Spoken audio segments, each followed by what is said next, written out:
How the Grinch Stole Christmas by Dr. Seuss. For Teddy Owen. Every Who down in Whoville liked Christmas a lot. But the Grinch who lived just north of Whoville did not. The Grinch hated Christmas, the whole Christmas season. Now please don't ask why. No one quite knows the reason. It could be his head wasn't screwed on just right. It could be perhaps his shoes were too tight. But I think that the most likely reason of all may have been that his heart was 2 sizes too small.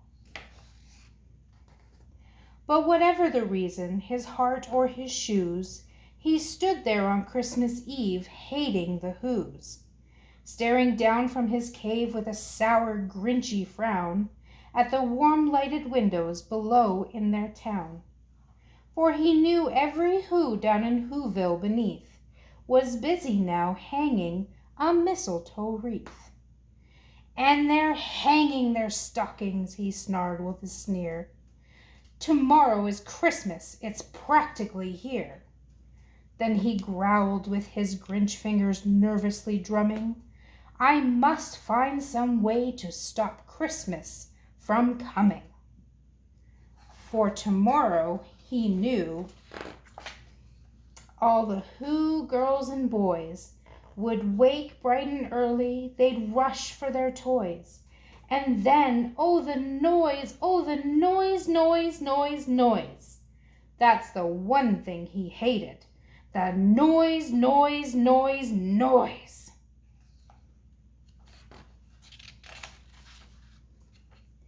Then the Whos, young and old, would sit down for a feast. And they'd feast, and they'd feast, and they'd feast. They would feast on Who pudding and rare Who roast beast, which was something the Grinch couldn't stand in the least. And then they'd do something he'd like least of all. Every Who down in Whoville, the tall and the small, would stand close together with Christmas bells ringing. They'd stand hand in hand, and the Whos would start singing. They'd sing, and they'd sing, and they'd sing. And the more the Grinch thought of this Who Christmas sing, the more the Grinch thought, I must stop this whole thing. Why, for 53 years, I've put up with it now. I must stop this Christmas from coming. But how? Then he got an idea, an awful idea. The Grinch got a wonderful, awful idea. I know just what to do, the Grinch laughed in his throat, and he made a quick Santa Claus hat and a coat. He chuckled and clucked, what a great Grinchy trick! With this coat and this hat, I'll look just like Saint Nick. All I need is a reindeer, the Grinch looked around, but since reindeer are scarce, there was none to be found. Did that stop the old Grinch? No, the Grinch simply said, if I can't find a reindeer, I'll make one instead. So he called his dog Max. Then he took some red thread and he tied a big horn on top of his head.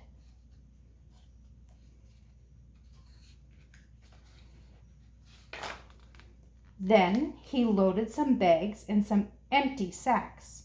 On a ramshackled sleigh he'd hitched up old Max. Then the Grinch said, giddy up! And the sleigh started down toward the homes where the Whos lay a snooze in their town.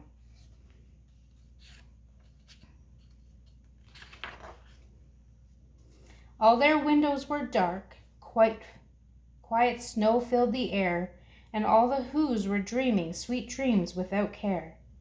When he came to the first little house on the square, "This is stop number 1, the old Grinchy Claw hissed, and he climbed to the roof, empty bags in his fist.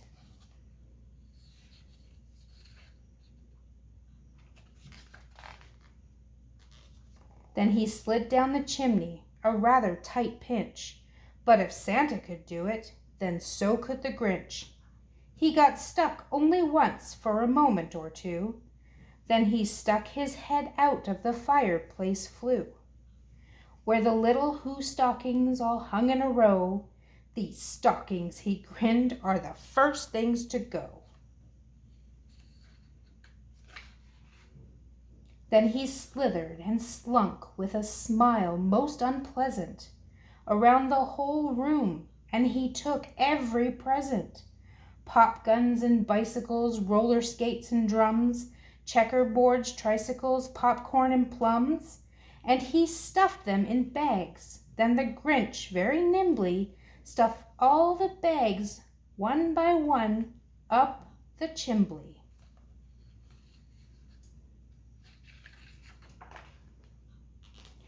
Then he slunk to the icebox, and he took the Who's feast. He took the Who pudding, he took the roast beast. He cleaned out the icebox as quick as a flash. Why, that Grinch even took their last can of Who hash.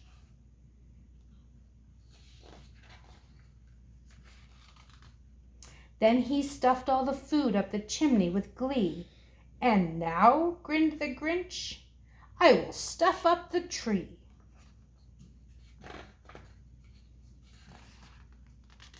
And the Grinch grabbed the tree, and he started to shove, when he heard a small sound like a coo of a dove. He turned around fast, and he saw a small Who, little Cindy Lou Who was not more than 2. The Grinch had been caught up by this tiny Who daughter, who'd got out of bed for a cup of cold water. She stared at the Grinch and said, "Santy Claus, why? Why are you taking our chimney tree? Christmas tree, why?" Sometimes you need to have a chimney tree. But you know that old Grinch was so smart and so slick, he thought up a lie, and he thought it up quick. "Why, my sweet little tot," the fake Santa Claus lied, "there's a light on this tree that won't light on one side. So I'm taking it home to my workshop, my dear. I'll fix it up there, then I'll bring it back here." And his fib fooled the child. Then he patted her head, and he got her a drink and sent her to bed. And when Cindy Lou Who went up to her bed with her cup, he went to the chimney and stuffed the tree up.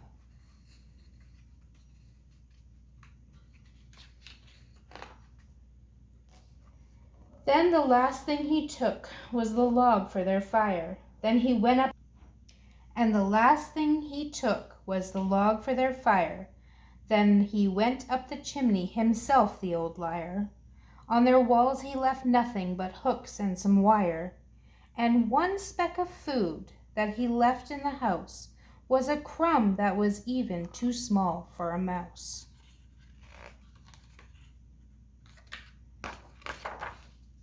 Then he did the same thing to the other Who houses, leaving crumbs much too small for the other Who's mouses. It was 1/4 dawn, all the Who's still in bed, all the Who's still a snooze, when he packed up his sled. Packed it up with their presents, the ribbons, the wrappings, the tags and the tinsel, the trimmings and the trappings. 3,000 feet up the side of Mount Crumpet, he rode with his load to the tip-top to dump it. "Pooh, pooh," to the Who's, he was grinchiously humming. "They're finding out now that no Christmas is coming. They're just waking up, and I know just what they'll do. Their mouths will hang open a minute or two. Then the Who's down in Whoville will all cry boo-hoo."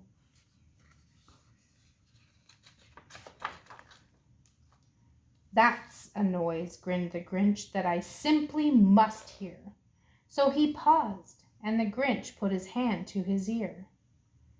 And he did hear a sound rising over the snow. It started in low, then it started to grow. But the sound wasn't sad. Why, this sounded merry. It couldn't be so. But it was merry, very. He stared down at Whoville. The Grinch popped his eyes. Then he shook. What he saw was a shocking surprise.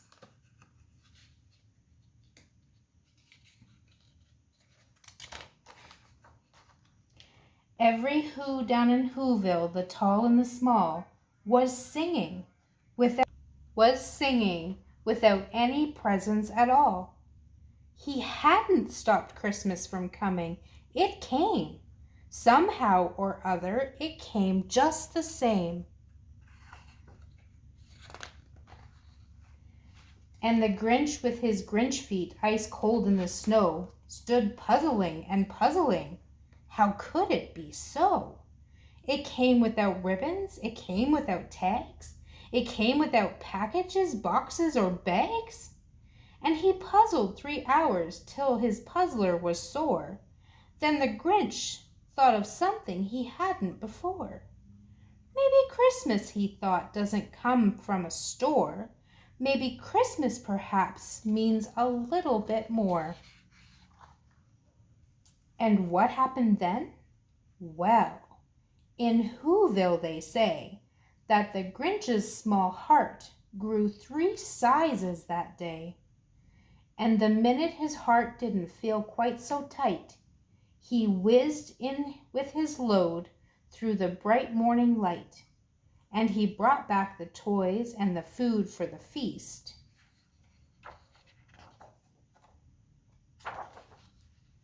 He himself, the Grinch, carved the roast beast. Merry Christmas from Phoenix Productions and Phoenix Academy.